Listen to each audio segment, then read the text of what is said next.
Welcome to Jeet middle class. Dear छात्रों, finally आपके लिए कक्षा 7वीं का देखिए विषय आपका सामाजिक विज्ञान वार्षिक परीक्षा का 11 मार्च का आपका पेपर लेके आ चुका हूँ। फटाफट आपको इस क्वेश्चन पेपर को अच्छे से याद कर लेना है, जिससे आपके पूरे 60 में से 60 नंबर आ जाएं। देखिए पेपर की अगर हम बात करें तो 2.5 घंटे का आपका पेपर है।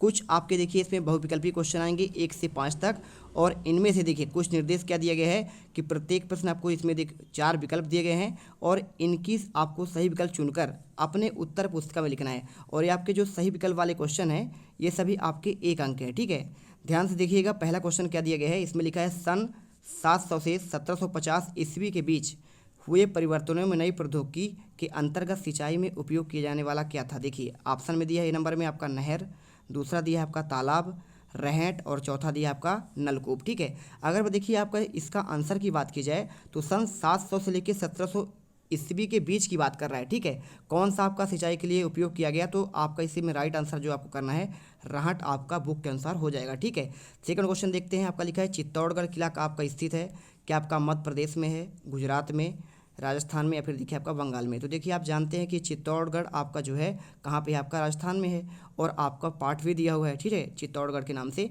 तो इसीलिए आपका आंसर जो है इसमें सी नंबर हो जाएगा। तीसरा क्वेश्चन देखो, बंगाल की खाड़ी भारत के किस दिशा में बहती है। तो यहाँ पे देखिए बंगाल की खाड़ी आपका कहाँ है, ये आपका है देखिए पूर्व दिशा में है। ठीक है, तो यहाँ पे एक आपका हो गया खंबात की खाड़ी जो आपका पश्चिम दिशा में है, पूर्व में आपका यहाँ पे क्या है बंगाल की खाड़ी। तो आपको इसमें देखिए ऑप्शन में दिया है उत्तर में तो आपका हिमालय है, पूर्व में क्या हो जाएगा आपका यहाँ पे आपका हो जाएगा बंगाल खाड़ी, और दक्षिण में देखिए अगर आपसे पूछे यहाँ पे, ठीक है, तो यहाँ पे जो आपको जो है इसमें इसको छोड़ देते हैं। चलिए आंसर की अगर हम बात करें तो आपका यहाँ पे सही आंसर जो है आपका बी नंबर हो जाएगा, बंगाल की खाड़ी। ठीक है, चौथा देखिए जनसंख्या घनत्व कहलाता है, तो आपका यहाँ पे एक विशेष क्षेत्र में बसे हुए लोग, या फिर 1 वर्ग किलोमीटर में बसे हुए लोग, अधिक जनसंख्या वाले लोग, या फिर देखिए शहरी क्षेत्रों में बसे हुए लोग। तो देखिए आपका जनसंख्या घनत्व तो आपको जो कहलाता है कि 1 वर्ग किलोमीटर में, यानी जितने आपके लोग बसे होते हैं वही आपका इसका कहलाता है जनसंख्या घनत्व। ठीक है, चलिए जैसे अगर कोई आपसे पूछे कि मध्य प्रदेश की जनसंख्या घनत्व कितना है, तो आपका यहाँ पे है लगभग आपका 237 लोग रहते हैं 1 वर्ग किलोमीटर में। चलिए पांचवा देखते हैं, सार्वजनिक स्वास्थ्य सेवाओं का संचालन किया जाता है किसके लिए, निजी चिकित्सा द्वारा, महिला स्वास्थ्य सहायता समूह द्वारा, तीसरा देखिए कि ऑप्शन में क्या दिया है सरकार द्वारा, चौथा आपका लिखा है सहकारी संस्था के द्वारा। तो देखिए आपका सार्वजनिक स्वास्थ्य की बात कर रहा है, तो इनका आपको जो संचालन होता है वो आपको किया जाता है। तो देखिए आपका इसमें राइट आंसर हो जाएगा सी नंबर, सरकार के द्वारा। चलते हैं आपका देखिए 6 से आपके 10 तक क्वेश्चन इसमें आपको रिक्त स्थान देखने को मिलेंगे। निर्देश में आपको दिया है देखिए इनमें आपको एक अंक आपको यहाँ पे भी मिलेंगे। क्वेश्चन नंबर 6 देखिए, संग्राम शाह के पुत्र दलपत ने रानी यहाँ पे रिक्त स्थान के साथ विवाह हुआ। तो आपका संग्राम शाह के जो पुत्र थे दलपत राय, उनका किसके साथ विवाह हुआ, तो आपका आंसर हो जाएगा रानी दुर्गावती के साथ इनका विवाह हुआ था। ठीक है, लिख दीजिएगा। इसके बाद आपका 7वां क्वेश्चन होता है, रामानुज विष्णु भक्त डैश डैश से प्रभावित हुए। तो किन से प्रभावित हुए, तो आपको देखिए इसमें लिखा है अलवारो से। ठीक है, अलवारो आपको इसमें आंसर करना है। इसके बाद देखिए नेक्स्ट क्वेश्चन आपका दिया गया है 8वां, महासागरों एवं समुद्रों का जल क्या होता है। देखिए तो आपका यहाँ पे खारा होता है। ठीक है, लबड़ भरा होता है, क्योंकि पूरे आपके समुद्र के पानी में जो है मीठा आप पी नहीं सकते उसमें। ठीक है, तो आपको यहाँ पे आंसर खारा करना है। अगला क्वेश्चन देखिए 9 नंबर का, वे बीमारियाँ जो एक व्यक्ति से दूसरे व्यक्ति में फैलता है कौन सा बीमारी कहलाता है, तो आपका कहलाता है ये संक्रामक बीमारी। ठीक है, आंसर कर लीजिएगा। इसके बाद कॉपी पर लिखते जाइए, स्क्रीनशॉट कर लेना। और इसके बाद क्वेश्चन देखिए 10वां, डैश डैश द्वीप प्रशांत महासागर के दक्षिण में स्थित एक छोटे से द्वीपों पर समूह का आपका भाग है, ये आपको बताना है। तो कौन से द्वीप की बात कर रहा है, तो आपका आंसर यहाँ पे लिख देना है समूह द्वीप। ठीक है, चलिए इसके बाद आपका चलते हैं नेक्स्ट क्वेश्चन पर। आता है आपका 11 से लेकर आपके 16 तक क्वेश्चन अति लघुत्तरीय क्वेश्चन। इनको आपको जो है 2 नंबर के आपको इनमें मिलेंगे, और इनको 1 या 2 वाक्यों में इनको आंसर लिखना है। ठीक है, क्वेश्चन देखना क्या लिखा है, समुद्री पुलिन का निर्माण कैसे होता है। आपको इस क्वेश्चन का आंसर आपको मैं दूंगा और समझाऊंगा भी। क्वेश्चन देखिए बार बार दिया है, गंगा नदी के तट पर स्थित प्रमुख शहरों के नाम लिखिए। कोई आपको 4 ही लिखना है, 2 नंबर क्वेश्चन है, आप चाहो तो इसमें देखिए 4 पूछा गया है तो आपको 4 ही लिखना है। इसके बाद देखो आपका 13वां, सहारा रेगिस्तान में पाए जाने वाले जीव जंतु के नाम पूछा गया है। और इसके बाद क्वेश्चन 14 नंबर में देखिए, भारतीय लोकतंत्र का आधार स्तंभ किसे कहा जाता है, ये बताना है। 15वां देखिए, वर्ष 1961 की जनगणना के अनुसार पुरुष और महिला साक्षरता आपका दर प्रतिशत आपको लिखना है। 16वां क्वेश्चन देखिए, संसार के सबसे बड़े कपड़ा बाजारों में से एक भारत किस राज्य में आपका देखिए यहाँ पे किस राज्य में स्थित है। तो यहाँ पे पूछा गया है कि कपड़ा बाजार भारत में सबसे बड़ा आपका जो है किस राज्य में स्थित है, इसको बताना है। इसके बाद चलिए पहले हम अति लघु उत्तरीय क्वेश्चन के आंसर प्रोवाइड करा देते हैं। क्वेश्चन आपका यहाँ पे मिलेगा, इसका आंसर यहाँ से देखिए, ठीक है। तो ये देखिए इसका आंसर क्वेश्चन 11 का आपको लिखना है कि समुद्री पुलिन का निर्माण जो है समुद्र की लहरों द्वारा, जैसे आपका क्या है, बालू हो गया, कंकड़ हो गया, पत्थर हो गया, इनके आपके जमा होने से होता है। और यह तटों पर समुद्री धाराओं जैसे ज्वार भाटे का आपका प्रक्रिया होता है ना, पानी समुद्र का आपका जल क्या होता है, एक बार जब उठता है ऊपर जाता है और एक बार नीचे आता है, इसे ही कहते हैं आपका ज्वार भाटा। तो आंसर कर लेना। इसके बाद देखो 12वां क्वेश्चन पूछा गया है कि गंगा नदी तट पर कौन सा आपका शहर है। तो देखिए पहला आपका यहाँ पे हरिद्वार है ना, और इसी के साथ देखिए आपको कानपुर भी बसा हुआ है गंगा नदी के किनारे। इसके साथ आपका वाराणसी हो गया, कोलकाता हो गया, ठीक है। तो यहाँ पे आपको ये आंसर करना है। क्वेश्चन 13 में पूछा गया था रेगिस्तान में पाए जाने वाले जीव जंतु कौन कौन से हैं। तो पहला देखिए, क्योंकि आपका देखिए वहाँ पर बालू होता है तो वहाँ पे सबसे ज़्यादा क्या पाए जाते हैं, आपका ऊँट पाए जाते हैं। साथ में फेननेक आपका लोमड़ी पाई जाती है, और रेगिस्तानी आपका छिपकली और रेत में रहने वाले आपके सांप पाए जाते हैं। क्वेश्चन देखिए 14 नंबर का आंसर कैसे लिखना है, आपको लिखना है भारतीय लोकतंत्र का आधार स्तंभ क्या है। तो देखिए संविधान जो है ना, हमारे भारतीय लोकतंत्र का आधार स्तंभ क्या कहलाता है, संविधान कहलाता है, ठीक है। तो यहाँ पे आपको ये आंसर करना है। और ये देश की शासन प्रणाली कैसे चलेगी, कैसे हमारा कानून व्यवस्था चलेगा, इसके बारे में पूरा लिखा होता है।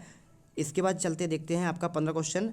वर्ष देखिए 1961 के अनुसार यहाँ पे पूछा गया कि पुरुष और महिला का साक्षरता दर क्या है, ठीक है। तो देखिए 1961 में जो है पुरुष आपका साक्षरता था 40.4% और महिला का था देखिए 15.3, यानी महिला देखिए काफ़ी कम पढ़ी लिखी हुई थी, लेकिन पुरुषों का आपका यहाँ पे देखा जाए दर तो ज़्यादा था। क्वेश्चन देखो 16 क्या दिया है, संसार के सबसे बड़े कपड़ा बाज़ारों में से आपका कौन सा राज्य है। तो देखिए आपका जो गुजरात है, आपने देखा होगा कि हमारे मध्य प्रदेश से बहुत सारे यहाँ पे जो है ना, आपके फैमिली में जो है, आपके चाचा हो गए, आपके कोई भी आपका विस्तार हो गया, वो कहाँ जाते हैं, सूरत जाते हैं कपड़ा मिल में काम करने के लिए। तो इसलिए देखिए जिसे आपको यहाँ पे लिखा भी गया है कि सूरत को टेक्सटाइल मार्केट भी कहा जाता है। तो आपको इस प्रकार से आंसर समझ कर लिखना है, ठीक है। चलिए अगला क्वेश्चन आपको दिखाते हैं। पहले क्वेश्चन देख लो एक बार, इसके बाद आंसर दिखाएंगे। लघु उत्तरीय क्वेश्चन आता है 17 से आपकी 22 तक। इसमें से आपको 40 से 50 शब्दों में इनका आंसर लिखना है। सभी को आपको 3 अंक दिए जाएंगे। क्वेश्चन पढ़ते हैं, देखिए, अरे यार, चलिए देखते हैं। क्वेश्चन 17 लिखा है, मुगल साम्राज्य की राजस्व व्यवस्था का कोई आपको 3 विशेषता बताना है, ठीक है। तो आपको यहाँ पे विशेषता बताना है। 18वां क्वेश्चन दिया है, जहांगीर ने अपने संस्मरण में बंजारों के बारे में क्या लिखा था, ये क्वेश्चन है। 19वां देखिए, सैल किसे कहते हैं और सैलों के आपके प्रकार का उदाहरण आपको बताना है, ठीक है। क्वेश्चन 20वां देखिए, पवन किसे कहते हैं, पवनों के आपका मुक्ता कितने भागों में विभाजित किया गया, ये बताना है। क्वेश्चन 20वां दिया है, पक्की दुकानों में से मिलने वाला सामान महंगा क्यों होता है, आपको ये बताया गया है। और ऑनलाइन खरीदारी कैसे की जाती है, इसके बारे में पूछा गया है। चलिए अब देख लेते हैं 17 से आपके 22 तक के क्वेश्चन के आंसर। तो देखो सबसे पहले अगर हम बात करें तो मुगल साम्राज्य के 3 आपकी भी राजस्व की जो है 3 विशेषताएं पूछी गई थी। पहला आपको लिखना है, अकबर के शासनकाल में टोडरमल, देखिए यहाँ पे जो है ना राजस्व विभाग का मंत्री था वो, तो वो क्या किया, देखिए जब्ती कानून को लागू किया गया था, जिसमें भूमि की नाप जोख हो गया, साथ में देखिए कर का आपका निर्धारण किया जाता था। इसमें दूसरा पॉइंट आपको लिखना है, कर का भुगतान जो है नगद होता था या फिर अनाज के रूप में किया जाता है। तो आप ध्यान से सुनते जाओ, कॉपी पर लिख लो, आपको सारी चीज़ें याद हो जाएगा। आपके पास अभी पूरा दिन का समय रहेगा, 2 बजे आपका एग्जाम है, ठीक है। तीसरा देखिए, राजस्व संग्रहण के लिए जागीरदारी प्रथा भी आपका क्या थी, आपका प्रचलित थी, ठीक है। ये आपको 3 हो गए, 3 ही पूछा गया था, बस आपको 3 आंसर कर देना है। चलिए देखते हैं क्वेश्चन का आंसर कैसे लिखना है। देखिए, जहांगीर ने अपने संस्मरण तुजुक ए बाबरी में बंजारों के व्यापार और परिवहन का देखिए प्रमुख आपका महत्वपूर्ण अंग बताया। उन्होंने लिखा कि बंजारे अपने पशुओं के साथ यहाँ पे विभिन्न स्थानों पर अनाज सामान पहुँचाते थे, जिनमें साम्राज्य का व्यापार सुचारू रूप से चलता था, ठीक है। क्वेश्चन देखिए 19 पूछा गया, सैल के आपके कितने प्रकार होते हैं। तो देखिए कठोर प्राकृतिक पदार्थ होते हैं जो पृथ्वी की ऊपरी परत बनाते हैं, इनमें 3 प्रकार होते हैं। देखिए अग्नेय सैल, जिसे आपका ग्रेनाइट आपका उदाहरण हो गया। दूसरा देखिए आपका परतदार सैल, अवसादी सैल बोलते हैं, जिसे बलुआ पत्थर। तीसरा आपका देखिए रूपांतरित सैल, जैसे आपका संगमरमर, ठीक है। चलिए 20वां देखिए, वायु का धरातल पर गतिशील रूप आपका पवन कहलाता है। पवनों के मुक्ता देखिए 3 भागों में विभाजित किया गया है। पहला आपका देखिए स्थायी पवन, जैसे व्यापारिक पवन। दूसरा देखिए मौसमी पवन, जैसे आपका मानसून। तीसरा आपका हो जाएगा देखिए जैसे आपका लू हो गया, ठीक है। आपको ये उत्तर करना है। क्वेश्चन देखो 21वां, यहाँ पे पक्की दुकानों से मिलने वाला सामान महंगा किया है। तो देखिए क्योंकि वहाँ किराया, बिजली, श्रमिकों का वेतन और अन्य खर्चे अधिक होते हैं। इसके अलावा ब्रांडिंग और गुणवत्ता नियंत्रण के कारण वस्तुएं आपकी महंगी होती हैं। 22वां देखिए, ऑनलाइन खरीदारी करते समय किसके माध्यम से की जाती है, तो आपका इंटरनेट के माध्यम से की जाती है। इसमें ग्राहक किसी ई कॉमर्स वेबसाइट जैसे मकान देखिए अमेजान, फ्लिपकार्ट और जाकर वस्तु का चयन करता है और भुगतान करता है, फिर सामान उसे डिलीवरी के माध्यम से प्राप्त होती है। इसके बाद देखो अब आपका आता है 22 से क्वेश्चन, यहाँ पे दीर्घ उत्तरी वाले क्वेश्चन 23 से आपके 26 तक। इनमें आपको 75 से 100 शब्दों में लिखना है, 5 अंक आपको मिलेंगे। शेरशाह सूरी की शासन व्यवस्था का वर्णन करना है। चोल शासनकाल में कृषि और सिंचाई की व्यवस्था पूछा गया है। पर्यावरण को हमारे जीवन में मूल आपका आधार क्यों माना गया है, और सेंसरशिप से क्या है आपका आवश्यक क्यों है, आपको बताना है। चलिए आंसर देखते हैं। यहाँ पे देखिए सबसे पहले आपका यहाँ पे आंसर मिलेगा क्वेश्चन 23वें का, शेरशाह सूरी की शासन व्यवस्था। तो देखिए शेरशाह सूरी ने एक सुव्यवस्थित शासन प्रणाली स्थापित की। उन्होंने भूमि सुधार किया, राजस्व व्यवस्था को सुव्यवस्थित बनाए रखने के लिए उन्होंने सड़क ए आजम जैसी देखिए यहाँ पर क्या किया गया, सड़कों का आपका निर्माण करवाया, व्यापार को बढ़ावा दिया। न्यायिक प्रणाली सुधारने के लिए उन्होंने एक निष्पक्ष न्याय प्रणाली लागू की। उन्होंने प्रशासनिक इकाइयों पर सरकार, परगना और ग्राम स्तर पर विभाजित किया, ठीक है। और इसके बाद देखिए चोल शासनकाल में कृषि व सिंचाई व्यवस्था कैसी थी। देखिए चोल शासनकाल में कृषि आय का स्रोत थी, किसानों की उन्नत कृषि तकनीकी जैसे अपनाने के लिए प्रोत्साहित किया गया। साथ में देखिए सिंचाई के लिए आपके जलाशय, नहरें और इसके साथ देखिए कृत्रिम जल में स्रोत बनाए गए। एरी नामक जल संग्रहण में प्रचलित की गई, जिनमें वर्षा का आपका जल संग्रहित कर खेतों की आपकी सिंचाई व्यवस्था की गई। भूमि की उर्वरता बढ़ाने के लिए यहाँ पे देखिए क्या किया गया, उपजाऊ मिट्टी और उन्नत बीजों का प्रयोग किया गया, ठीक है। 25वां देखिए पूछा गया कि हमारे पर्यावरण में जीवन का आपका मूल आधार क्या है। तो देखिए सबसे पहली बात आपको यहाँ पे जैसे हमें जल हो गया, वायु हो गया, भोजन हो गया, प्राकृतिक संसाधन प्रदान करते हैं। साथ में वनस्पतियाँ हमें ऑक्सीजन और यहाँ पे देखिए देती हैं, साथ में जीवन हमारा संभव हो पाता है। जलवायु परिस्थितियों में तंत्र का आपका जब संतुलन होता है तो पर्यावरण क्या होता है, आपका संरक्षण करना आवश्यक है, ठीक है। इसलिए आपको यहाँ पे पेड़ पौधे लगाने चाहिए जितना ज़्यादा हो सके, है ना, इससे हमें स्वच्छ वायु मिल सके। यदि पर्यावरण प्रदूषित होगा तो स्वास्थ्य पर क्या होगा, आपका प्रतिकूल प्रभाव पड़ेगा, बहुत सारे आपका बीमारियाँ यहाँ पे उत्पन्न होंगे। इन्हीं में से देखिए आपको यहाँ पे प्राकृतिक आपदाओं की भी संभावना बढ़ती है, ठीक है। 26वां देखिए पूछा गया था सेंसरशिप से क्या आशय है और यह क्यों आवश्यक है। सिंपल सा क्वेश्चन देखिए, सेंसरशिप का अर्थ क्या होता है, किसी जानकारी, समाचार जैसे आपका फिल्म हो गया, है ना, तो उसके पहले जो है कोई आपका फिल्म जब रिलीज होती है तो यहाँ पर देखिए एक बोर्ड होता है, बोर्ड के माध्यम से देखा जाता है कि क्या ये जनता के लिए जो है यहाँ पे सही है कि नहीं है, तो उसमें देखिए आपका सर्टिफिकेट दिया जाता है, वही आपका लिखा है, ताकि देखिए अनुचित और भ्रामक सामग्री का प्रचार आपका ना हो। यह आवश्यक हो इसलिए होता है क्योंकि इससे समाज में अशांति फैलाने वाले गलत सूचना को रोका जा सके।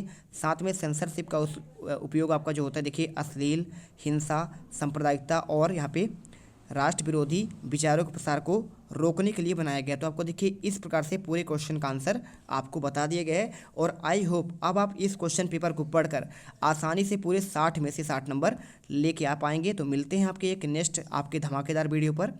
जय हिंद, जय भारत।